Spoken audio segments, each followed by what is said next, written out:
चलो, तो आज का टॉपिक हमारा जीओसी है और ये केमिस्ट्री का बहुत ही इम्पोर्टेंट चैप्टर है। जैसे आप लोग को पता है कि पहला चैप्टर हम लोग क्या पढ़ते हैं इसमें, नॉमेनक्लेचर, फिर आइसोमेरिज्म और जीओसी। अब जीओसी पे आए हैं। जीओसी हमारा बहुत ही इंपॉर्टेंट चैप्टर है। जितना ज्यादा नॉमेनक्लेचर आइसोमेरिज्म का इंपॉर्टेंस नहीं है, उससे ज्यादा हमारा क्या है, जीओसी। मतलब केमिस्ट्री में जीओसी, ऑर्गेनिक केमिस्ट्री को सही करने के लिए हमें जीओसी बहुत अच्छे से आना चाहिए। ठीक है, चलो, तो इसमें जीओसी में हम लोग सबसे पहला क्या देखेंगे, इलेक्ट्रॉनिक डिस्प्लेसमेंट इफेक्ट, जिसमें इंडक्टिव, रेजोनेंस, हाइपर कंजुगेशन और इलेक्ट्रोमेरिक इफेक्ट। ठीक है, तो पहले हम लोग बात करेंगे इसमें इंडक्टिव इफेक्ट का। और इंडक्टिव इफेक्ट समझने के लिए तुम्हें इलेक्ट्रोनेगेटिविटी पता होना चाहिए। तो यहाँ पे कुछ एलिमेंट लिखा हुआ है जिसका इलेक्ट्रोनेगेटिविटी तुम्हें आनी चाहिए। जैसे देखो, कार्बन है, नाइट्रोजन है, ऑक्सीजन है, फ्लोरीन है। तो हम लोग जानते हैं कि पीरियोडिक टेबल में लेफ्ट टू राइट और बॉटम टू टॉप जाने से इलेक्ट्रोनेगेटिविटी क्या होता है, बढ़ता है। ठीक है, तो अब तुम लोग कैमरा को मत देखते रहो, इधर देखो। ठीक है, बहुत बच्चे को यही ध्यान है कि क्या क्या कैसा चेहरा आ रहा है, नहीं आ रहा है, वो सब रहने दो, जैसा भी आए ठीक ही आएगा। ठीक है, जो है वही आएगा उसमें। पहले इधर देख लो। तो हाइड्रोजन का इलेक्ट्रोनेगेटिविटी कितना होता है, 2.1, कार्बन का 2.5, नाइट्रोजन 3.0 और ऑक्सीजन 3.5, फ्लोरीन कितना 4 और क्लोरीन का 3.0, ब्रोमीन 2.8 और आयोडीन कितना 2.5, सल्फर 2.5, फास्फोरस 2.1 और सिलिकॉन आपका 1.8 होता है। ठीक है, तो इसमें दिख रहा है कि लेफ्ट टू राइट जाने से हमारा इलेक्ट्रोनेगेटिविटी क्या हो रहा है, लेफ्ट टू राइट जाने से इलेक्ट्रोनेगेटिविटी बढ़ रही है और बॉटम टू टॉप जाने से भी इलेक्ट्रोनेगेटिविटी हमारा क्या हो रहा है, बढ़ रहा है। समझ में आ रहा है। इलेक्ट्रोनेगेटिविटी को एन से दिखाते हैं। चलो, अब देखो, ये जो भी इलेक्ट्रोनेगेटिविटी का ऑर्डर लिखा हुआ है वो किस हाइब्रिडाइजेशन का लिखा हुआ है, sp3 का, है ना। और जैसे जैसे परसेंटेज ऑफ फेस कैरेक्टर बढ़ता है उसका इलेक्ट्रोनेगेटिविटी भी क्या होता है, बढ़ता है। ठीक है, तो जैसे हम लोग कार्बन की बात करें तो कार्बन का sp3 हाइब्रिडाइजेशन का इलेक्ट्रोनेगेटिविटी क्या होगा, 2.5 और sp2 हुआ तो परसेंटेज ऑफ फेस कैरेक्टर बढ़ गया तो इसका हो जाता है 2.75 और sp का और ज्यादा बढ़ गया तो इसमें हो जाता है 3.25। ठीक है, तो यहाँ पे s का 25% कैरेक्टर है, यहाँ पे 33.33 और यहाँ पे 50% है। तो परसेंटेज ऑफ एस कैरेक्टर बढ़ने से इसका इलेक्ट्रोनेगेटिविटी क्या हो रहा है, बढ़ रहा है। ठीक है, वही लिखा हुआ है, more will be the percentage of S character, more will be it's electronegativity. क्या क्लियर है? चलो, अब हम लोग इंडक्टिव इफेक्ट को समझते हैं। तो इंडक्टिव इफेक्ट में क्या है कि carbon carbon non polar bond में, carbon carbon non polar bond में पोलरिटी डेवलप हो जाती है तो उसको हम लोग क्या बोलते हैं, इंडक्टिव इफेक्ट आ रहा है। बात समझ में आ रहा है। Carbon carbon non polar bond करने का मतलब क्या है कि जैसे मैंने आपको बताया कि यहाँ कार्बन है, यहाँ कार्बन है। ठीक है, ये दो कार्बन एक दूसरे से जुड़ा हुआ है और इसमें कोई अदर ग्रुप जुड़ा हुआ नहीं है। मान लो यहाँ पे 3 हाइड्रोजन जुड़ रखा है, यहाँ पे 3 हाइड्रोजन जुड़ रखा है, तो ये कार्बन कार्बन के बीच में अभी कोई पोलरिटी नहीं है, कार्बन कार्बन वाले बॉन्ड में कोई पोलरिटी नहीं है। लेकिन जैसे इससे अगर मोर इलेक्ट्रोनेगेटिव एलिमेंट को अटैच कर दे तो इसमें क्या आ जाएगा, पोलरिटी आ जाएगा। इससे लेस इलेक्ट्रोनेगेटिव एलिमेंट को भी अटैच करोगे तब भी क्या आएगा, पोलरिटी आएगा। बात समझ में आ रहा है कि नहीं, क्योंकि मोर इलेक्ट्रोनेगेटिव एलिमेंट जुड़ेगा तो उससे इलेक्ट्रॉन को क्या करेगा, पुल करेगा, और लेस इलेक्ट्रोनेगेटिव को जोड़ेंगे तो वो इलेक्ट्रॉन को पुश करेगा। तो दोनों केस में हमारा क्या, इस नॉन पोलर बॉन्ड में क्या डेवलप हो रहा है, पोलरिटी डेवलप हो रहा है। समझ में आ रहा है। तो इसी को क्या बोलते हैं, इंडक्टिव इफेक्ट। और यहाँ पे कंप्लीट ट्रांसफर इलेक्ट्रॉन का नहीं होता है, बस शिफ्टिंग का टेंडेंसी होता है। बात समझ में आ रहा है। ठीक है, चलो तो देखते हैं इंडक्टिव इफेक्ट के बारे में। तो इंडक्टिव इफेक्ट में लिखा हुआ है, the generation of polarity between CC non polar bond. CC non polar bond कहने का मतलब carbon carbon non polar bond में क्या डेवलप हो, polarity, due to attachment of any group और एटम्स। कोई भी ग्रुप और एटम को क्या करने से, अटैच करने से, which is either more electronegative और लेस इलेक्ट्रोनेगेटिव देन कार्बन। जो कार्बन से इलेक्ट्रोनेगेटिविटी उसका क्या हो, ज्यादा हो, या कार्बन से इलेक्ट्रोनेगेटिविटी कम हो। ठीक है, then carbon is known as inductive effect. उसे हम लोग क्या बोलेंगे, इंडक्टिव इफेक्ट बोलेंगे। तो क्या समझ में आया इंडक्टिव इफेक्ट क्या होता है। ठीक है, कि कोई सीसी नॉन पोलर बॉन्ड में अगर मोर इलेक्ट्रोनेगेटिव या लेस इलेक्ट्रोनेगेटिविटी एलिमेंट को अटैच कर देंगे तो उसमें क्या डेवलप करेगा, पोलरिटी डेवलप करेगा, जिसे हम लोग क्या बोलते हैं, इंडक्टिव इफेक्ट बोलते हैं। क्या क्लियर है ना। अब चलो, यहाँ पे इंडक्टिव इफेक्ट के बारे में लिखाया गया है। इंडक्टिव इफेक्ट हमारा 2 टाइप्स का होता है, जिसमें एक को बोलते हैं प्लस आई और दूसरे को क्या बोलते हैं, माइनस आई। तो ये प्लस आई इफेक्ट कहलाएगा और ये माइनस आई इफेक्ट कहलाएगा, ड्यू टू प्लस आई ग्रुप, और ये आपका माइनस आई ग्रुप। अब यहाँ दो केस लेते हैं, ध्यान से समझना है यहाँ पे। केस 1 में लिखा है if G is more electronegative than carbon, मतलब G कोई ग्रुप है जो उससे जुड़ रहा है, किससे? Carbon carbon non polar bond से, है ना। और G के बारे में बोला गया है कि इसका इलेक्ट्रोनेगेटिविटी क्या है? ज्यादा है। समझ में आ रहा है? तो G अगर मोर इलेक्ट्रोनेगेटिव है तो देखना है यहाँ पे, जैसे ये इसी कार्बन कार्बन कार्बन लिखा हुआ है और इन कार्बन के बीच में बॉन्ड ऐसा दिखाया गया है, और इसी कार्बन के चेन से हम लोग क्या जोड़ दिए? कोई ऐसा ग्रुप जोड़ दिए जिसका इलेक्ट्रोनेगेटिविटी क्या है? ज्यादा है। तो बताओ ये ग्रुप जो जुड़ा है, अब ये इलेक्ट्रॉन इस कार्बन को देगा या कार्बन वाले चेन से इलेक्ट्रॉन को खींचेगा? तो कार्बन वाले इलेक्ट्रॉन से इलेक्ट्रॉन को, कार्बन वाले चेन से इलेक्ट्रॉन को क्या कर रहा है? खींच रहा है। अब जब इलेक्ट्रॉन ये खींचेगा तो क्या इस पे डेल्टा माइनस का कैरेक्टर आएगा, और ये डेल्टा माइनस का कैरेक्टर आएगा, इधर डेल्टा प्लस का कैरेक्टर आएगा। लेकिन ये ध्यान रखना है कि जैसे ये वाला बॉन्ड है तो यहां से डायरेक्टली कार्बन से जुड़ रहा है, तो ये मोर इलेक्ट्रोनेगेटिव एलिमेंट इस कार्बन वाले में पोलैरिटी ज्यादा डेवलप करेगा क्योंकि इसके नियरेस्ट में है। समझ में आ रहा है? और जैसे जैसे डिस्टेंस बढ़ता जाएगा ना, उसका इफेक्ट क्या होगा? डिक्रीज होता जाएगा। बात समझ में आ रहा है? और आफ्टर 3 कार्बन के बाद ये कंप्लीटली क्या खत्म हो जाती है, मतलब कुछ ना कुछ शिफ्टिंग रहता है लेकिन हम लोग लेकर नहीं चलते हैं उसको। बात समझ में आ रहा है? हम लोग कितने तक ध्यान रखना है इसमें? 3 कार्बन तक। बात समझ में आ रहा है? चलो, तो अब देखो इसमें डेल्टा प्लस का कैरेक्टर ज्यादा होगा। इसके बगल वाले कार्बन की बात करोगे तो इसमें डेल्टा प्लस का कैरेक्टर क्या होगा? कम होगा, जिसे डबल डेल्टा डैश प्लस से दिखाया गया है। और तीसरे कार्बन पे जाओगे तो इसमें ट्रिपल डेल्टा प्लस से दिखाया गया है। तो इसका मैग्नीट्यूड जो होगा इन तीनों का, वो किसके बराबर हो जाएगा? डेल्टा डैश माइनस के इक्वल होगा।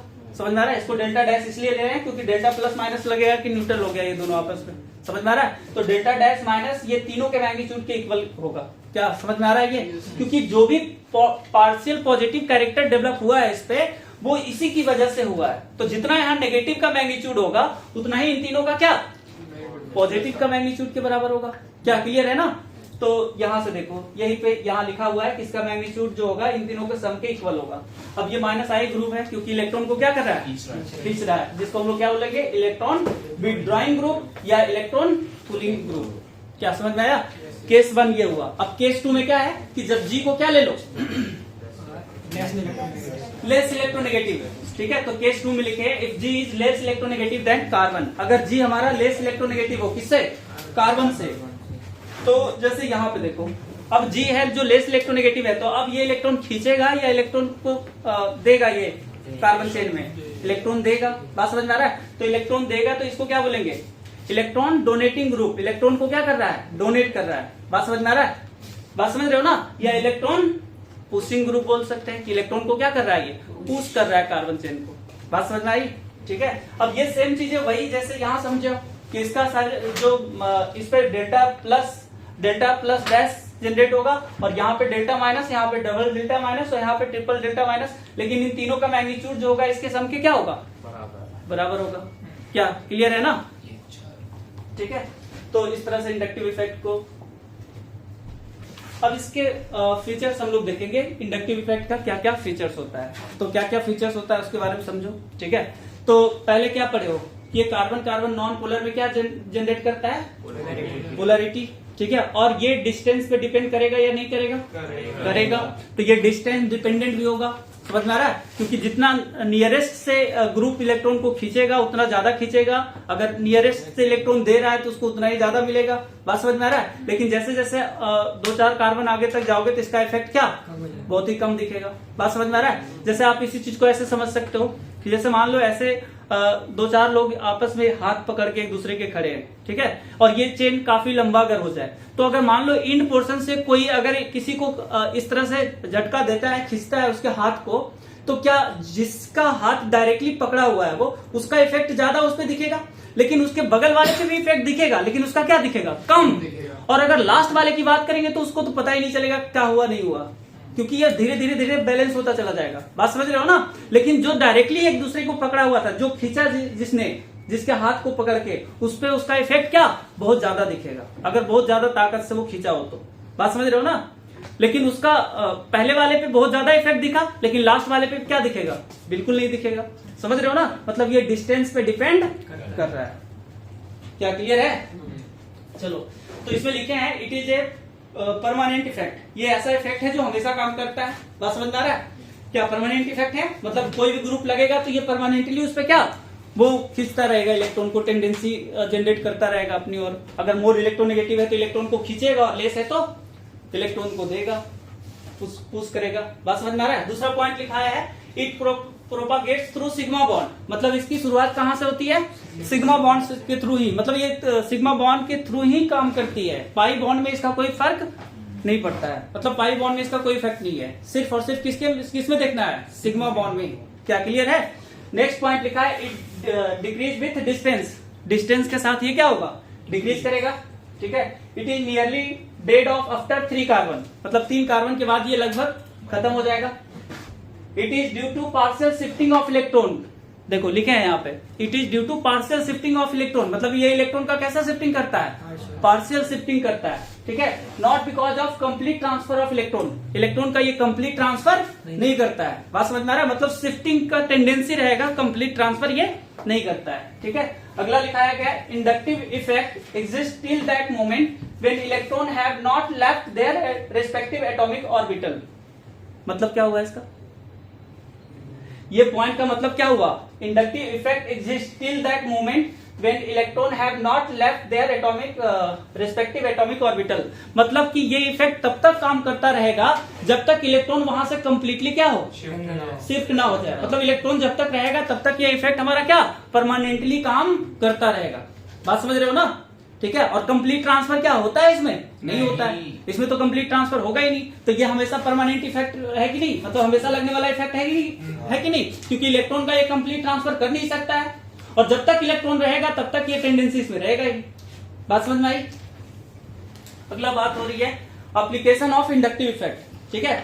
इंडक्टिव इफेक्ट का एप्लीकेशन की बात कर रहे हैं, तो पहला हम लोग क्या है ध्यान से समझना है यहाँ पे, इसी से यहाँ पे हम लोग इसका जो भी क्वेश्चन होगा हम लोग देखेंगे। बात समझ में आ रहा है। तो पहला पॉइंट इसमें लिखा गया है इन comparing the stability order of reaction intermediate, मतलब पहला ध्यान रखना है कि ये रिएक्शन इंटरमीडिएट का स्टेबिलिटी ऑर्डर को कंपेयर करते हैं।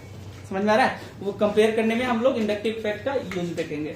दूसरा लिखा गया है इन comparing the acidic basic nature of the compound, दूसरा सेकेंड पॉइंट में लिखा है कि एसिडिक बेसिक नेचर कंपेयर करने में भी इसका हम लोग यूज करेंगे। बात समझ रहे हो। ठीक है। और भी चीजें होती है, और भी इफेक्ट होता है, लेकिन पहला इफेक्ट हमारा क्या है, इंडक्टिव है। अभी तो देखे हो कि इसमें कितना टाइप है, इंडक्टिव इफेक्ट है, हाइपर कंजुगेशन है, रेजोनेंस है, मेजोमेरिक है, इलेक्ट्रॉनिक डिस्प्लेसमेंट इफेक्ट है, तो ये सारी चीजें हैं। लेकिन पहला इफेक्ट इसमें क्या है, इंडक्टिव, तो हम लोग पहले इंडक्टिव की बात कर रहे हैं। तो इंडक्टिव से हम लोग ये इसका स्टेबिलिटी ऑर्डर कंपेयर करेंगे, किसका, इंटरमीडिएट्स का, और एसिडिक बेसिक नेचर कंपेयर करेंगे। क्या क्लियर है। चलो नेक्स्ट है रिएक्शन इंटरमीडिएट्स। तो रिएक्शन इंटरमीडिएट्स क्या होता है, रिएक्शन इंटरमीडिएट, तो रिएक्शन इंटरमीडिएट का मतलब होता है कि जैसे इंटरमीडिएट का मतलब होता है कि वो रिएक्टेंट को प्रोडक्ट में पहुंचाने में क्या करता है, उसका हेल्प, उसे हेल्प करता है। बात समझ रहे हो। कोई रिएक्टेंट है और उसे जाना कहाँ है, प्रोडक्ट तक, तो रिएक्टेंट को प्रोडक्ट तक पहुंचाने में जो बीच में रोल अदा करता है उसको क्या बोलते हैं, इंटरमीडिएट। समझ में आ रहा है, क्लियर है ना। और अच्छे से समझो, जैसे अभी आप लोग क्लास कर रहे हो, ठीक है, आप क्या हो, रिएक्टेंट हो, ठीक है। आपका प्रोडक्ट कब बनेगा, जब आप IIT JEE में सिलेक्ट हो जाओगे, एडवांस में अच्छे कॉलेज मिल जाएगा, मतलब ये आपका क्या है, प्रोडक्ट है। मतलब यहाँ पे आप क्लास करने के लिए बैठे हो तो क्या यही सपना है ना अभी कि हमें किसी तरह से कॉलेज में पहुंचना है। बात समझ रहे हो। तो अभी आप क्या हो, रिएक्टेंट हो, और अगर आपका सिलेक्शन हो जाता है तो आप क्या, वो आपका क्या कहलाएगा, प्रोडक्ट। लेकिन यहां से आपको वहां जाने तक मैं किस रोल में हूं, इंटरमीडिएट। बात समझ रहे हो ना। मैं आपको हेल्प कर रहा हूं ताकि आप कहां तक जाओ, अपने प्रोडक्ट को अचीव कर सको। बात समझ में आ रहा है। तो इंटरमीडिएट का यही काम होता है कि रिएक्टेंट को प्रोडक्ट में पहुंचाए। बात समझ में आ रहा है, ठीक है। तो उसी इंटरमीडिएट की हम लोग बात कर रहे हैं। तो यहाँ पे देखो लिखा हुआ है reaction intermediate are transient species that form during a chemical reaction and that quickly convert into product. ठीक है, वो प्रोडक्ट को क्विकली कन्वर्ट करेगा। They are generally unstable. Intermediate जो होगा आपका क्या होता है, जनरली अनस्टेबल होता है and can not be isolated under normal condition based on their structure and stability. Reaction intermediate can be classified into 6 major types. ठीक है। अब इसका 6 मेजर टाइप्स होता है जिसके बारे में हम लोग समझेंगे, ठीक है। तो हम लोग इसका टाइप देखेंगे, इसका हाँ बोलो। तो सिग्मा बॉन्ड में इसको ट्रेवल करता है नेगेटिव इफेक्ट, सिग्मा बॉन्ड के थ्रू ही ये ट्रेवल करती है, क्योंकि इसमें जो हमारा रिस्पेक्टिव ऑर्बिटल जो होता है ना एक दूसरे से जुड़ा हुआ, उस ऑर्बिटल में ही इलेक्ट्रॉन ट्रांसफर की बात होती है, पाई बॉन्ड के नहीं। मतलब कि एक प्लेन में जो बॉन्डेड है उसी बॉन्ड के थ्रू ये काम करता है।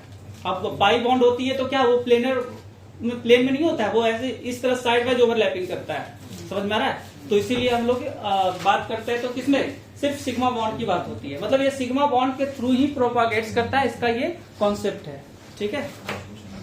चलो अगला हम लोग बात करने वाले हैं इसमें किसका इंटरमीडिएट का 6 टाइप। तो पहला आपका क्या है, फ्री रेडिकल, दूसरा आपका क्या है कार्बोकेटायन, और इसी को क्या बोलते हैं कार्बोनियम आयन। फिर आपका क्या है कार्बन आयन, कार्बिन, नाइट्रिन और बेंजाइलिक या इसी को एलाइलिक बोलेंगे। तो ये हमारा 6 टाइप्स का क्या है इंटरमीडिएट्स है, और एक एक इंटरमीडिएट्स को हम लोग समझेंगे। Benzylic intermediates are attach to the benzene ring. Benzylic intermediate जो होता है वो किससे अटैच होता है, बेंजीन रिंग से। एलाइलिक इंटरमीडिएट का मतलब होता है कि अटैच होगा किससे, adjacent to the double bond. जो डबल बॉन्ड के एडजेसेंट में अटैच होता है उसको एलाइलिक बोलते हैं। क्या क्लियर है, बात समझ रहे हो ना। जो बेंजीन से जुड़ा होगा उसको क्या बोलेंगे बेंजाइलिक, और जो डबल बॉन्ड के बगल वाले कार्बन से जुड़ रखा होगा उसको क्या बोलेंगे एलाइलिक, ठीक है।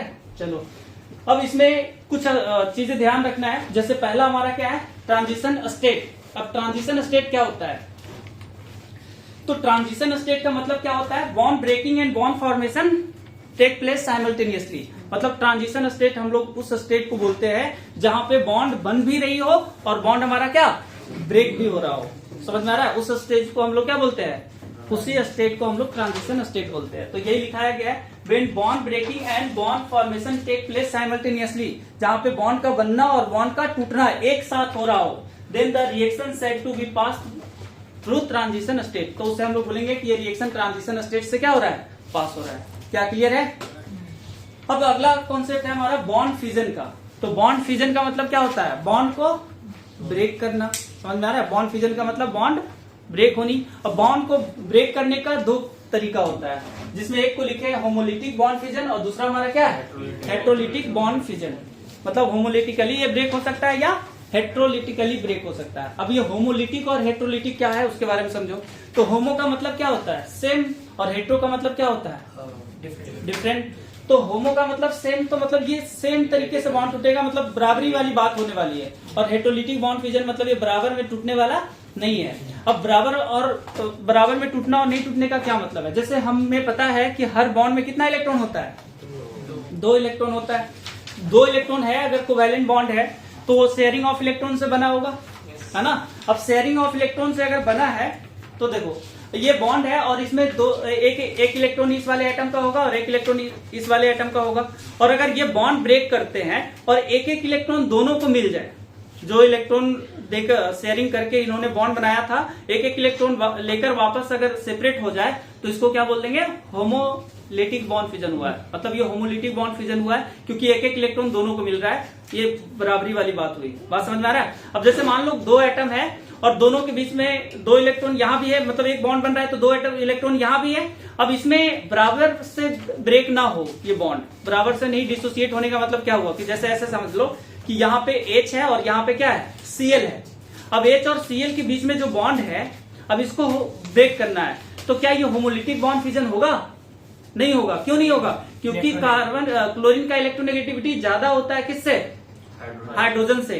तो इस बॉन्ड की पोलैरिटी बहुत ज्यादा था, मतलब ये क्लोरीन इसके इलेक्ट्रॉन को अपनी ओर क्या कर रहा था खींच रहा था, समझ में आ रहा है। तो ये बॉन्ड हाइड्रोजन पे प्लस पार्शियल पॉजिटिव आएगा और इस पे क्या पार्शियल नेगेटिव। लेकिन जब ये कंप्लीट टूटेगा तो क्लोरीन पे क्या Cl माइनस और इस पे क्या हो जाएगा प्लस हो जाएगा। अब ये कंप्लीट जब ब्रेक होता है बॉन्ड तो क्लोरीन पे माइनस आता है। क्यों आता है? क्योंकि उसका इलेक्ट्रोनेगेटिविटी ज्यादा होती है, वो इलेक्ट्रॉन लेकर जाता है। बात समझ में आ रहा है। मतलब अपना इलेक्ट्रॉन तो एक शेयरिंग किया था वो तो लेकर गया ही, दूसरे वाले एटम का भी इलेक्ट्रॉन अपने साथ लेकर चाहता है वो। क्यों? क्योंकि इसका इलेक्ट्रोनेगेटिविटी ज्यादा है।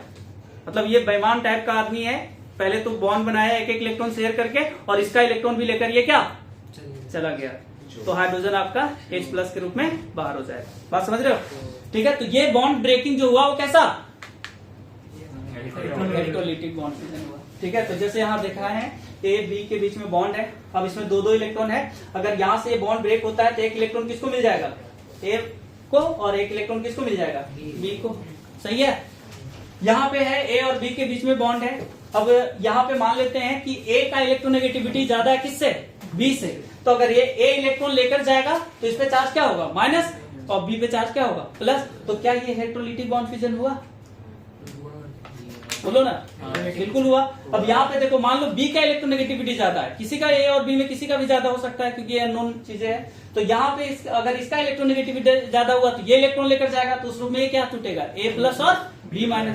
तो इस तरह से अगर बॉन्ड का फिजन होता है तो इसको हम लोग क्या बोलेंगे? Electrolytic bond fission. और अगर ऐसा बॉन्ड फिजन होता है तो इसको हम लोग क्या बोलेंगे?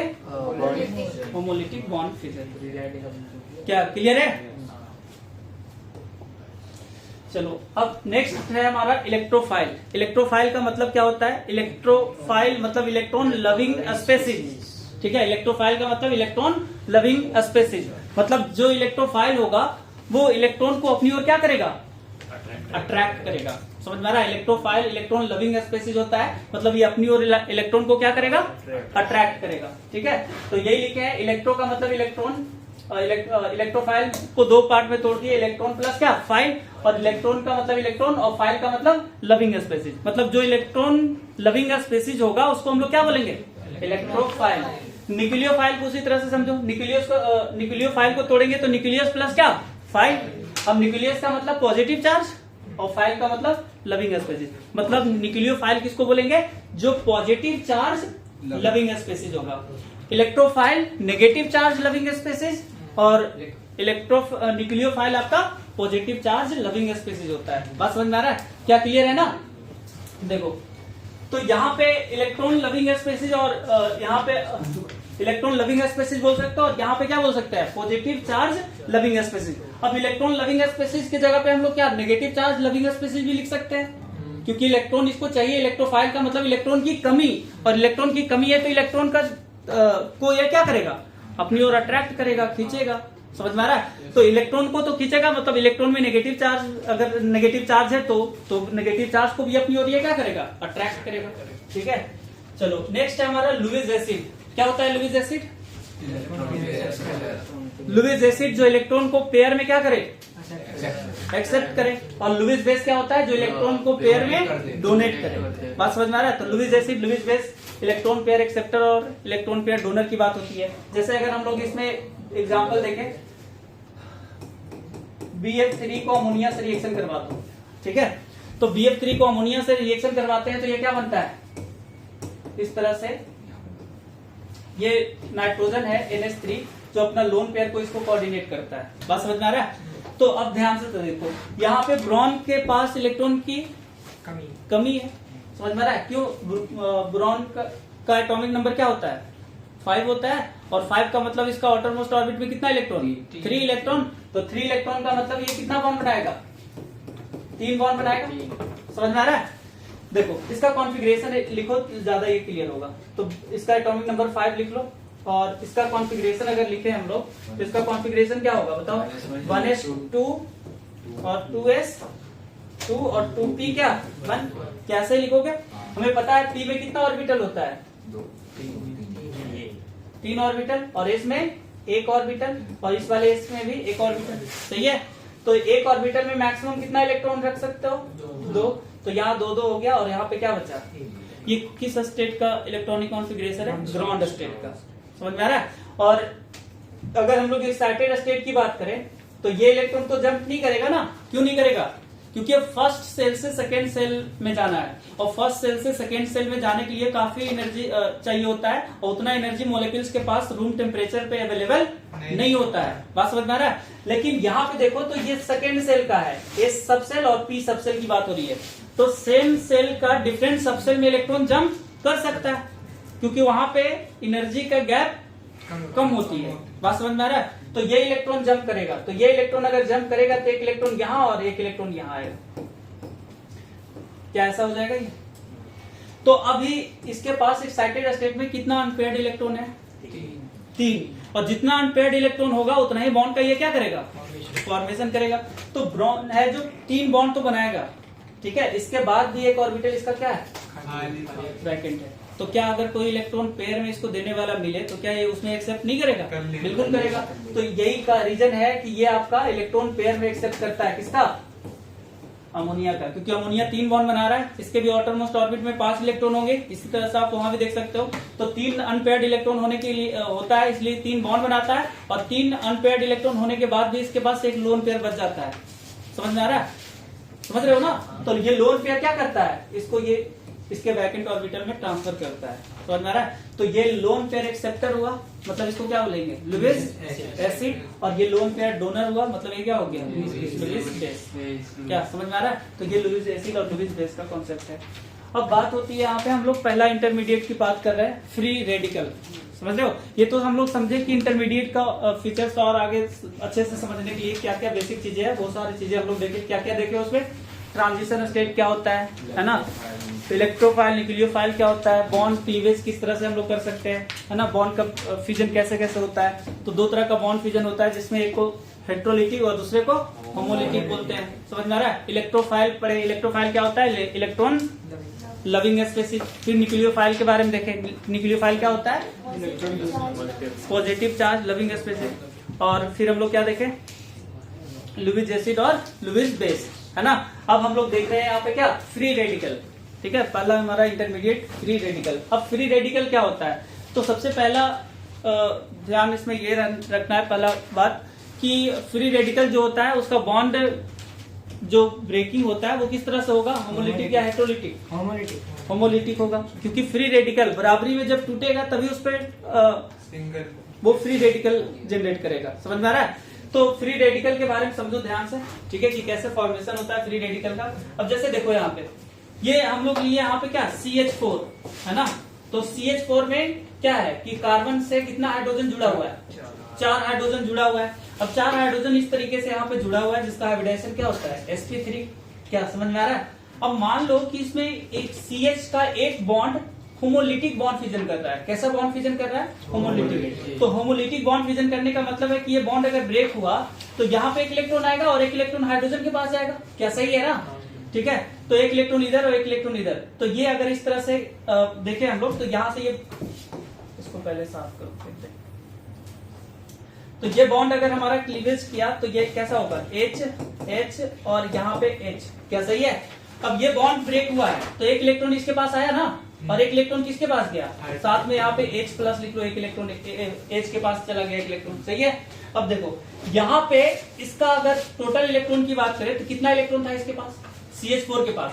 तो हर बॉन्ड में 2 इलेक्ट्रॉन होता है, तो 2 4 6 8, क्या 8 इलेक्ट्रॉन है, क्या इसका ऑक्टेट कंप्लीट है, बात समझ रहे हो। और इसका हाइब्रिडाइजेशन क्या है, sp3, और इसका ऑक्टेट क्या है, कंप्लीट। और sp3 का स्ट्रक्चर कैसा होता है, टेट्राहेड्रल। तो इसका शेप टेट्राहेड्रल था, है ना, और इसका ऑक्टेट कंप्लीट था। अब यहाँ देखो, ये बॉन्ड एक फ्री होमोलिटिकल बॉन्ड फ्यूजन करता है, तो यहाँ पे एक इलेक्ट्रॉन आया, तो इसके पास अब इलेक्ट्रॉन कितना होगा, 2 4 6 और एक 7 इलेक्ट्रॉन। तो 7 इलेक्ट्रॉन और न्यूट्रल स्पेसिस, ठीक है। वैसा स्पेसिस जिसके पास 7 इलेक्ट्रॉन हो और वो तब भी न्यूट्रल हो, तो उसी को हम लोग क्या बोलते हैं, फ्री रेडिकल बोलते हैं। बस समझ में आ रहा है। कहोगे सर तो क्या H फ्री रेडिकल नहीं है, H भी फ्री रेडिकल है, क्योंकि ये डुप्लेट कंप्लीट करता है। बात समझ में आ रहा है। ये ऑक्टेट थोड़ी कंप्लीट करता है। तो ये एक इलेक्ट्रॉन अगर हाइड्रोजन के पास आ जाए तो उसको क्या बोलते हैं, फ्री रेडिकल उसको भी बोलेंगे। बात समझ में आ रहा है। मतलब कि ये CH3 free radical, H free radical, Cl free radical, C2H5 free radical, इस तरह से डॉट अगर किसी के ऊपर भी लिखा हुआ हो, मतलब ये क्या है, फ्री रेडिकल है। क्या समझ में आ रहा है। और इसको क्या ध्यान रखना है, neutral species having 7 electron in the valence shell. Neutral species हो और वैलेंस सेल में कितना इलेक्ट्रॉन हो, 7 इलेक्ट्रॉन हो, तो उसको क्या बोलेंगे, फ्री रेडिकल बोलेंगे। ठीक है। अब इसका फीचर्स के बारे में समझो। तो अभी इसका शेप कैसा था, टेट्राहेड्रल था, है ना। और टेट्राहेड्रल से किसमें चला गया, ट्रायंगुलर प्लेनर में चला गया। तो यहाँ बॉन्ड एंगल कितना था, इसका बॉन्ड एंगल 109 डिग्री 28 मिनट, है ना। टेट्राहेड्रल का ही होता है ना। और यहाँ आया तो इसका बॉन्ड एंगल क्या हो गया, 120 डिग्री एंगल हो गया। बात समझ में आ रहा है ना। ठीक है। तो ये न्यूट्रल पहले था, मतलब न्यूट्रल तो पहले भी था अब भी है, लेकिन पहले इसके पास आउटरमोस्ट ऑर्बिट में 8 इलेक्ट्रॉन था, अब यहाँ कितना है 7 इलेक्ट्रॉन है। क्या समझ में आ रहा है ना? तो इसका सारे फीचर्स हम लोग यहाँ पे देखें। पहला लिखाया गया neutral species having 7 electron in the valence shell. Neutral हो और वैलेंस शेल में कितना इलेक्ट्रॉन हो? 7 इलेक्ट्रॉन हो। क्या समझ में आ रहा है? अब ये फ्री रेडिकल जो जनरेट हुआ हमारा, वो फ्री रेडिकल क्या स्टेबल होगा? मतलब ऐसा समझो कि वो फ्री रेडिकल को स्टेबल करने की क्या पहले ये समझो कि फ्री रेडिकल जो जनरेट हो रहा है, क्या इसके पास इलेक्ट्रॉन की डिफिशियंसी आ गई? बिल्कुल आई है। क्यों आई है? क्योंकि अब इसके आउटरमोस्ट ऑर्बिट में 7 इलेक्ट्रॉन ही है और ऑक्टेट कंप्लीट करने के लिए कितना चाहिए होता है? 8। तो क्या इसको 1 इलेक्ट्रॉन की नीड है? बिल्कुल है। तो क्या ये इलेक्ट्रोफाइल होगा या न्यूक्लियोफाइल? इलेक्ट्रोफाइल। इलेक्ट्रॉन की कमी, इलेक्ट्रॉन की डिफिशियंसी, मतलब ये क्या होगा? इलेक्ट्रोफाइल। बात समझ में आ रहा है? अब इलेक्ट्रोफाइल है तो इलेक्ट्रॉन लविंग स्पेसिस का लाएगा। तो दूसरी बात कि अगर मैं पूछूं कि क्या ये लुईस एसिड या लुईस बेस की तरह, लुईस एसिड की तरह बिहेव कर सकता है? ये नहीं। क्यों नहीं कर सकता है? पेयर में इलेक्ट्रॉन चाहिए और पेयर में ये इलेक्ट्रॉन को एक्सेप्ट नहीं कर सकता है, क्योंकि इसके वैलेंस शेल में 7 इलेक्ट्रॉन है, तो एक ही चाहिए ना इसको। अगर ये 2 ले लेगा तो फिर ये फिर से क्या होगा? अनस्टेबल हो जाएगा। समझ में आ रहा है? तो इसको एक ही चाहिए स्टेबल होने के लिए। बात समझ में आ रहा है? चलो तो पीछे वाले एग्जांपल में होमोलिटिक फिजन क्यों होगा? होमोलिटिक फिजन क्योंकि कार्बन और हाइड्रोजन के इलेक्ट्रोनेगेटिविटी का डिफरेंस काफी कम होती है, तो ये होमोलिटिकली बॉन्ड ब्रेक क्लीवेज हो रहा है यहाँ पे। समझ में आ रहा है? और फ्री रेडिकल तभी बनेगा जब बॉन्ड का ब्रेकिंग कैसा हो? होमोलिटिकल हो। तो हर रिएक्शन में थोड़ी बन सकता है। हर रिएक्शन में नहीं होगा। समझ में आ रहा है? हर रिएक्शन में नहीं होगा, मतलब कि वही सारे में होगा। मतलब ये तो ये ध्यान रखना ही है कि हाइड्रोजन कार्बन और मतलब जिसके बीच में भी ये फ्री होमोलिटिक बॉन्ड फिजन हो रहा है, उसका इलेक्ट्रोनेगेटिविटी का डिफरेंस काफी कम है ना? या तो सेम हो, समझ में आ रहा है? तो वहां फ्री रेडिकली टूट सकता है, और भी जगह पे फ्री रेडिकली डिसोसिएट हो सकता है। समझ में आ रहा है? ऐसा नहीं मतलब कि, लेकिन उसमें कंडीशन अप्लाई होगा। अब अगर किसी चीज को हम हीट करते हैं या सनलाइट में रखते हैं, तभी हमारा फ्री रेडिकल का जनरेशन होता है। बात समझ में आ रहा है? तो एक चीजें तो ये ध्यान रखना है, जो बेसिक है इन्फॉर्मेशन है कि उसका इलेक्ट्रोनेगेटिविटी का डिफरेंस काफी कम होनी चाहिए, है ना? लेकिन इलेक्ट्रोनेगेटिविटी का डिफरेंस ज्यादा होने के बाद भी फ्री होमोलिटिकली बॉन्ड फिजन हो सकता है, उसमें कंडीशन अप्लाइड है। समझ में आ रहा है? कि उसको हीट करेंगे या सनलाइट में लेंगे तो वहां पे होगा, जो आगे हम लोग चीजें देखेंगे इसमें। ठीक है, चलो तो अब इसका फीचर्स देखें। तो पहला हमारा क्या है? Neutral species having 7 electron in the valence shell. ठीक है, जनरली। दूसरा क्या कर रहा है? Formed as a result of homolytic bond fission. इसका फॉर्मेशन कैसे हो रहा है? होमोलिटिक बॉन्ड फिजन से हो रहा है। क्या समझ में आ रहा है? तीसरा पॉइंट क्या है? Electron deficient species. क्या इलेक्ट्रॉन की कमी है इसके पास? तो इलेक्ट्रॉन डेफिशिएंट कहलाएगा। क्या इलेक्ट्रॉन एक्सेप्टर होगा? बिल्कुल होगा, इलेक्ट्रॉन एक्सेप्ट करेगा। क्या इलेक्ट्रोफाइल की तरह बिहेव कर सकता है? बिल्कुल। तो कैन एक्ट एज इलेक्ट्रोफाइल। क्या ये न्यूक्लियोफाइल हो सकता है? नहीं। तो इसमें ये भी पॉइंट लिख सकते हो, can not act as nucleophile. अगला पॉइंट क्या है? Can not act as Lewis acid. क्या ये लुईस एसिड हो सकता है? नहीं। क्यों नहीं हो सकता है? क्योंकि एक ही इलेक्ट्रॉन चाहिए इसको। क्या ये अनपेयर्ड है या पेयर्ड है? अनपेयर्ड है। समझ में आ रहा है? कितना इलेक्ट्रॉन है इसमें? 7 इलेक्ट्रॉन है ना, और 7 का मतलब 3 पेयर हुआ, एक अनपेयर्ड हो जाएगा। तो अनपेयर्ड कहलाएगा कि नहीं? ये क्या पैरामैग्नेटिक या डायमैग्नेटिक? पैरामैग्नेटिक। क्यों? अनपेयर्ड इलेक्ट्रॉन वाला कैसा मैग्नेटिक होता है? समझ में आ रहा है? और पेयर्ड में रहेगा तो डायमैग्नेटिक हो जाएगा। क्या क्लियर है ना? चलो अब इसका हाइब्रिडाइजेशन क्या है? sp2। पहले हाइब्रिडाइजेशन sp3 था, और फिर ये जब होमोलिटिक बॉन्ड फिजन किया तो किसमें कन्वर्ट कर गया? sp2 में। क्योंकि बताया तो थे ये कैसा प्लेनर होता है? ट्राइगोनल। और ट्राइगोनल का मतलब इसका हाइब्रिडाइजेशन क्या हो गया? sp2। तभी तो इसका बॉन्ड एंगल 120 था, है ना? तो इसका ये sp2 हाइब्रिडाइज जनरली, और ये अगला पॉइंट लिखा गया है ट्राइगोनल प्लेनर जनरली, और नेक्स्ट लिखा गया बॉन्ड एंगल आपका क्या? 120।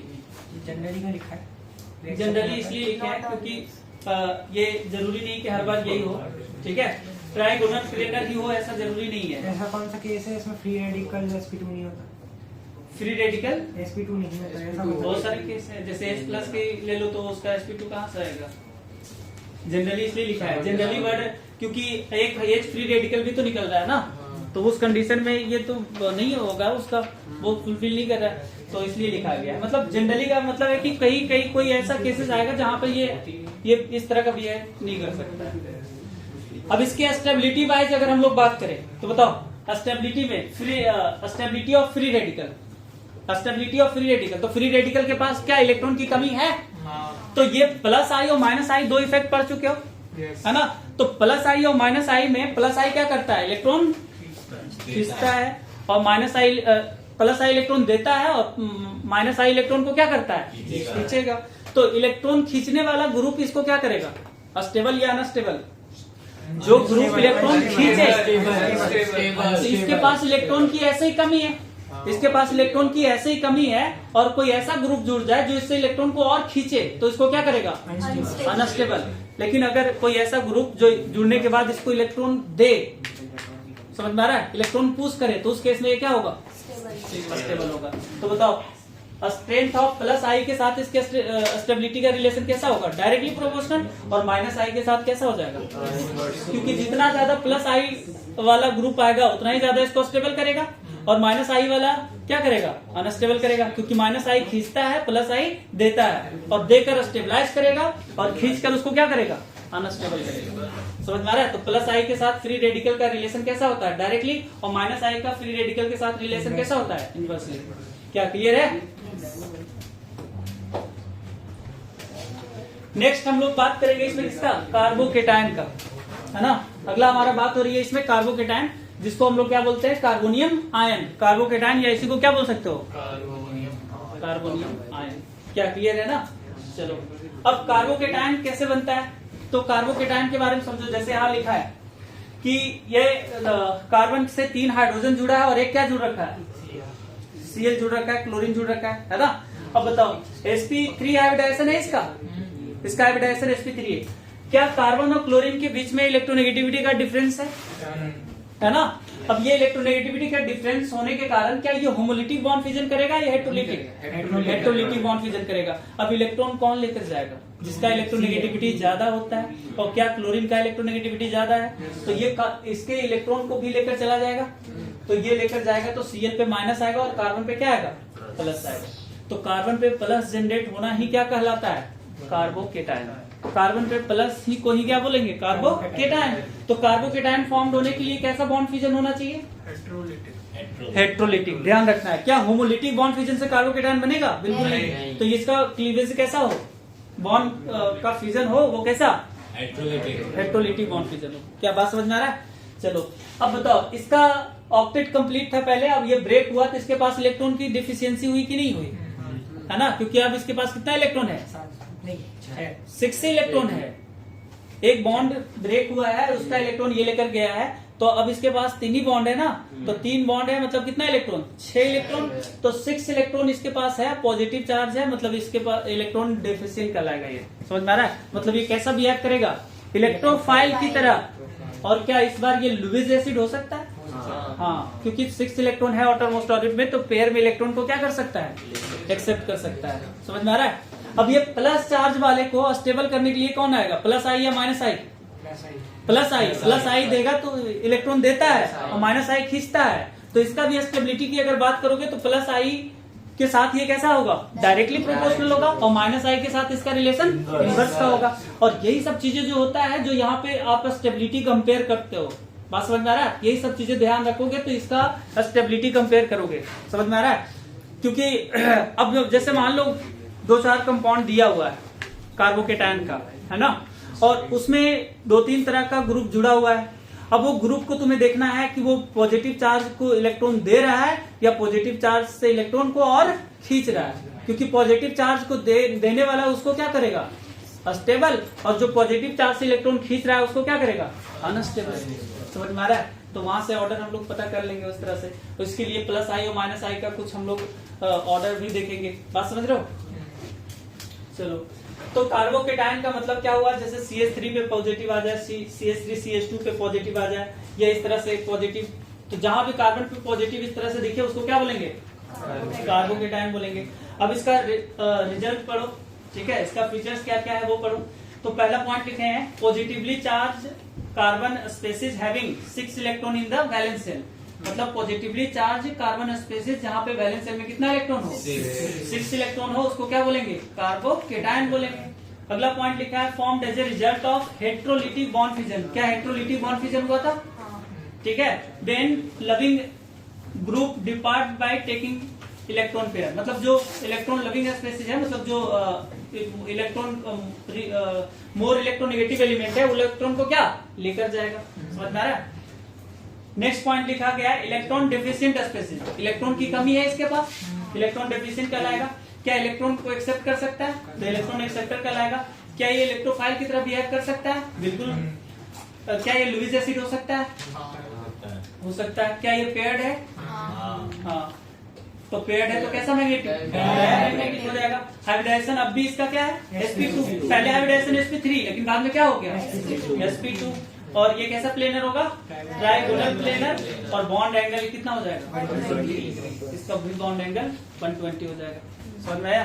ठीक है। स्टेबिलिटी की बात की है यहाँ पे। तो stability of carbocation directly proportional किसका? प्लस आई, और इनवर्सली प्रोपोर्शनल किसका? माइनस आई। क्या क्लियर है? चलो अगला हमारा है कार्बन आयन। तो कार्बन आयन का मतलब कार्बन पे माइनस। कार्बन आयन का मतलब क्या? कार्बन पे माइनस। तो कार्बन आयन का मतलब होता है CH3, जैसे CH3 minus, CH2, CH3 minus, इस तरह से इसको हम लोग क्या बोलेंगे? कार्बन आयन बोलेंगे। समझ में आ रहा है? अब जैसे देखो, अब मान लो कि यहाँ पे इस तरह से कोई बॉन्ड जुड़ा हो, है ना, मतलब कहीं भी हो। अब यहाँ पे इस बार जो बॉन्ड का ब्रेकिंग होगा ये भी कैसा होगा? हेट्रोलिटिक होगा। लेकिन इस बार कार्बन इलेक्ट्रॉन देगा नहीं, मतलब कार्बन इलेक्ट्रॉन खुद के ऊपर लेकर आएगा। तो ये तभी होगा जब उससे क्या? लेस इलेक्ट्रोनेगेटिव जुड़ा हो, लेस इलेक्ट्रोनेगेटिव एलिमेंट जुड़ा हो। बात समझ में आ रहा है? जैसे सोडियम है, तो सोडियम तो यहाँ नहीं ले सकते हैं, जैसे आयनिक बॉन्ड बनाता है ये। लेकिन समझने के लिए मान लो सोडियम ले लेते हैं। तो सोडियम अगर लेते हैं तो इसके इलेक्ट्रॉन को ये अपनी ओर क्या करेगा? खींचेगा। तो ये वाला बॉन्ड टूटेगा तो इस बार माइनस किसके ऊपर जाएगा? और सोडियम Na प्लस के रूप में बाहर हो जाएगा। क्या सही है ना? तो ये क्या ये कार्बन आयन बना लिया? बिल्कुल बना लिया। अब इसका बताओ हाइब्रिडाइजेशन क्या? हाइब्रिडाइजेशन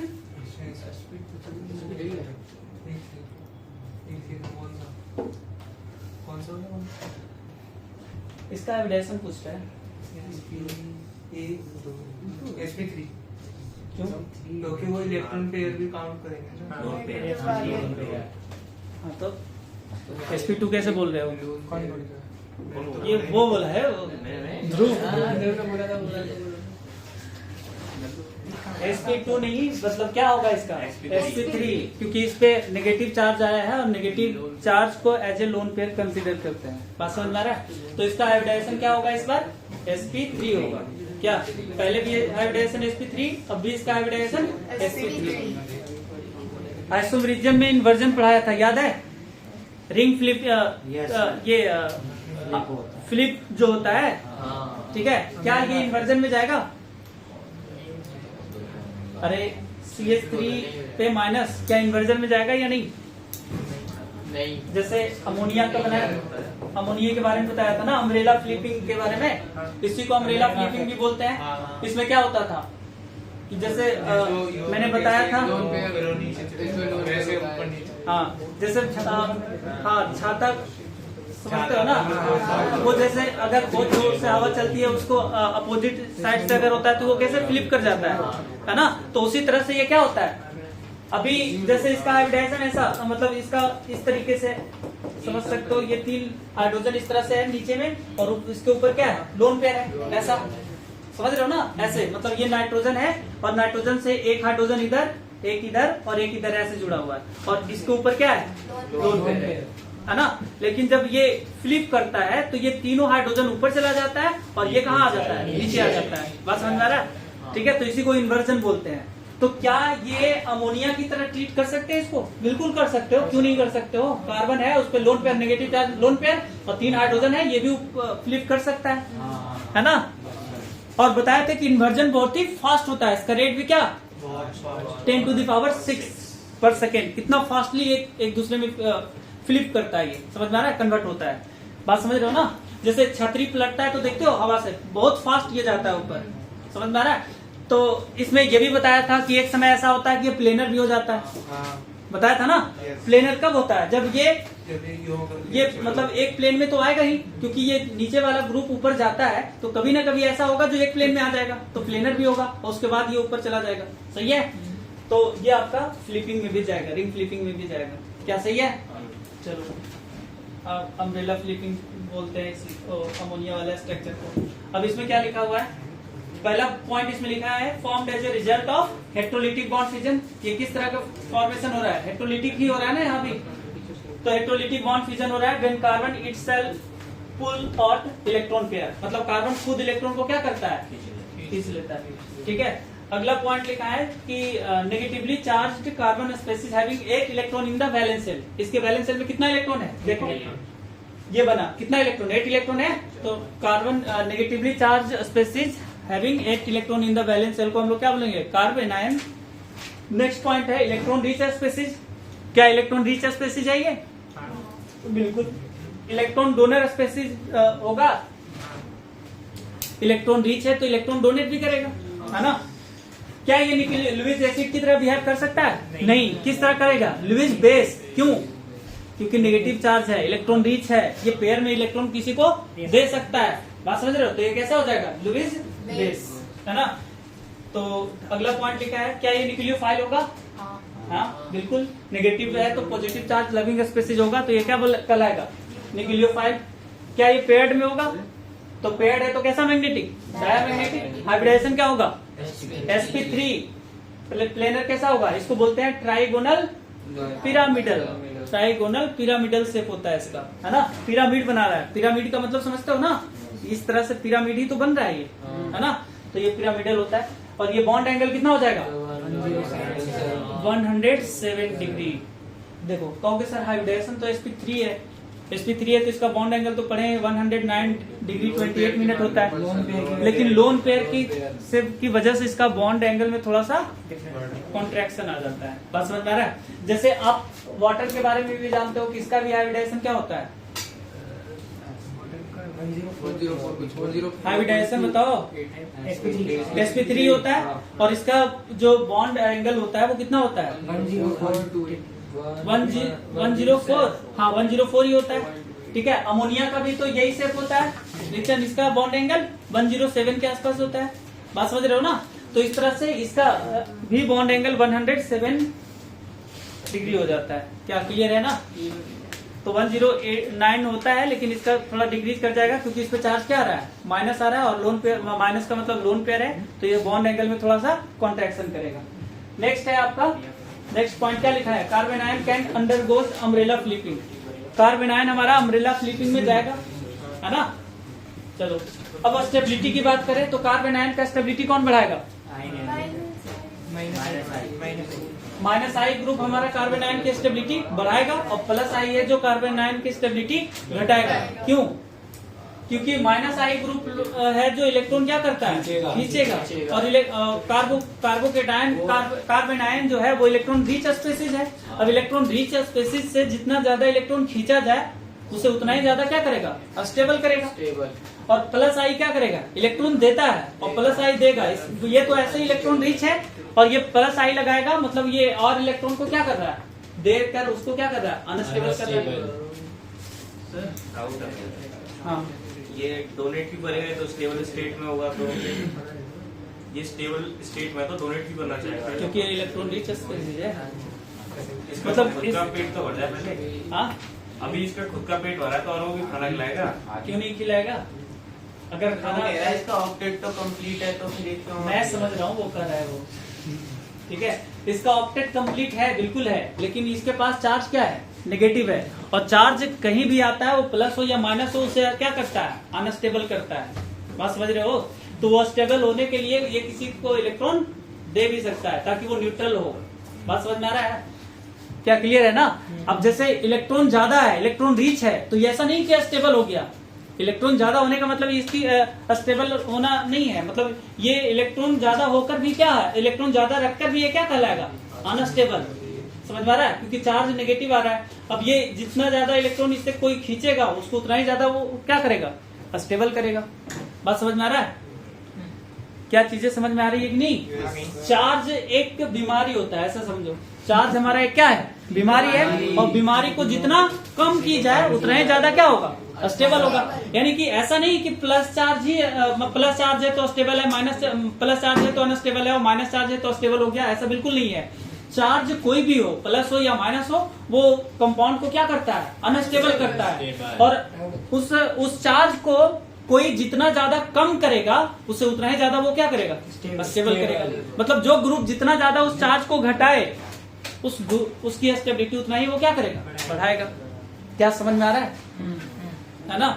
तो चार्ज अच्छा भी होता है, और मतलब जैसे ऐसे समझो कि जैसे अगर आपको कोई काम दिया गया है ना, अगर आपको कोई काम दिया गया है तो आपको वो काम जो दिया गया है उससे आप क्या हो रहे हैं? अनस्टेबल हो रहे हैं। अब वो काम अच्छा भी हो सकता है, बुरा भी हो सकता है, लेकिन अगर कोई दिया है तो आपको करना पड़ेगा। अगर आप किसी के अंदर काम कर रहे हो और अगर वो काम अच्छा हो या खराब हो, अगर आपको दिया है तो आपको क्या करना पड़ेगा? तो वो जो काम दिया गया है आपको, मतलब ये काम दिया गया है, इसका मतलब ये है कि आपको क्या दिया गया है? कोई चार्ज दिया गया है। अगर कोई काम आपको नहीं मिलता तो आप कितना स्टेबल थे?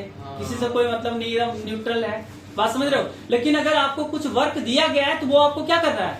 अनस्टेबल। अब वर्क में अच्छा भी वर्क हो सकता है, और जैसे आपको पढ़ाई करना है, सुनो ध्यान से समझना, समझने वाली बातें हैं। जैसे आपको पढ़ाई करना है, तो पढ़ाई करना है तो ये तो तुम्हारे लिए अच्छी बात हुई ना, लेकिन आपके मम्मी पापा ने ये वर्क दिया है, तुम्हें पढ़ना है। अब वो आपके लिए अच्छा है, लेकिन फिर भी आपको क्या कर रहा है? अनस्टेबल। अगर आपके मम्मी पापा कहे अरे जाओ, मतलब कहीं घूम फिर के आओ, खेलो कूदो जाओ, क्या कर रहे हो, तो आपको क्या एकदम स्टेबिलिटी फील होगा। क्या जिंदगी है, ऐसे ही कट जाए, मजा आ रहा है। क्या समझ रहे हो ना? तो चाहे प्लस हो या माइनस हो, उसे अनस्टेबल कर रहा है। अब उसे खींचने वाला ग्रुप उसको क्या करेगा? मतलब पॉजिटिव चार्ज है। अब सुनो, अब यही सारी चीजें तो हम लोग कंपेयर करते हैं यहाँ पे इंटरमीडिएट में, समझ में आ रहा है? मतलब स्टेबिलिटी कंपेयर करना है। तो अब अगर प्लस चार्ज है तो इसको स्टेबल कौन करेगा? इलेक्ट्रॉन देने वाला, क्योंकि इलेक्ट्रॉन देकर उसको क्या करेगा? उस चार्ज को कम करेगा, है ना? तो उसको स्टेबल कर रहा है। और माइनस चार्ज है तो इससे स्टेबल कौन करेगा? इलेक्ट्रॉन खींचने वाला, क्योंकि माइनस है तो उसको उस माइनस को घटाना है, तो घटाएगा वही जो जितना तो इलेक्ट्रॉन को क्या करेगा? खींचेगा। तो खींचने वाला ग्रुप इस माइनस चार्ज को क्या करेगा? घटाएगा, और घटाकर इसकी स्टेबिलिटी को बढ़ाएगा। क्या क्लियर हुआ? ठीक है। तो ऐसा नहीं समझना है कि 8 इलेक्ट्रॉन हो गया, इसके तो मजे है सर, क्यों इसको और अनस्टेबल कर रहे हो? ठीक है। चार्ज भी नेगेटिव है उस पे, तो उस नेगेटिव को जितना कोई कम करेगा उसकी स्टेबिलिटी उतना ही बढ़ाएगा। टाइम हो गया क्या? हाँ सुन लो, एक और चीज है, ये ग्रुप याद करके आ रही है। याद है। प्लस आई ग्रुप का ऑर्डर और ये माइनस आई ग्रुप का ऑर्डर, ठीक है। पहले तो रट के आना है, फिर अगले क्लास में थोड़ा बहुत मतलब हिंट्स दूंगा कि इसको समझना है कैसे, समझने के लिए, लेकिन फाइनली तुम्हें इसे रटना ही है। समझ में आ रहा है? समझने के लिए तो बस ऐसे ही है कि इसको समझा दे रहे हैं, फील आने के लिए, चलो फील आ गया, ये ऐसे होकर ये ऑर्डर आ रहा है, ठीक है। लेकिन फाइनली इस ऑर्डर को तुम्हें क्या याद ही रखना है, तो इससे याद करके आना है पूरी तरह से।